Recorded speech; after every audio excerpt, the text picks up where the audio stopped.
இருந்தாலும் இது அவையிலே வைத்திருக்கக்கூடிய கோரிக்கையாக இருக்கிற காரணத்தால் நிச்சயமாக இது அவசியமாக உறுதியாக புத்தகமாக வெளியிடப்பட்டு மீண்டும் வழங்கப்படும் என்பதை நான் தெரிவித்துக் கொள்கிறேன்.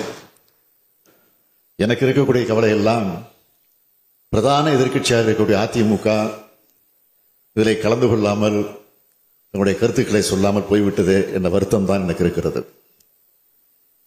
காரணம் என்னவென்று சொன்னால், அதிமுகவை தோற்றுவித்த மக்கள் தலைவர் எம்ஜிஆர் அவர்களாக இருந்தாலும் சரி, அவரை தொடர்ந்து அந்த இயக்கத்தை வழிநடத்திய அம்மையார் ஜெயலலிதா அவர்களாக இருந்தாலும் சரி, என்னதான் திமுகவுக்கும் அவர்களுக்கும் எவ்வளவு கருத்து மாறுபாடுகள் வேறுபாடு இருந்தாலும் தமிழ்நாட்டினுடைய உரிமைகளை விட்டுத்தர முடியாத என்ற நிலையில் இருந்து பல கோரிக்கைகளை ஆதரித்திருக்கிறார்கள்.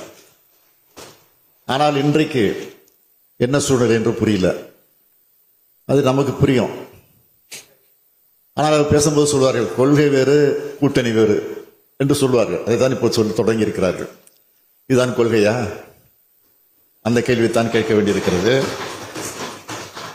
எனவே தமிழ்நாட்டினுடைய நன்மையை கருதி, அந்த உரிமைகளை கருதி, நமக்கு இருக்கக்கூடிய இந்த சுயாட்சியை கருதி நான் அவர்களுக்கு வைக்கக்கூடிய கோரிக்கை, தமிழ்நாட்டு உரிமைகள் என்றும்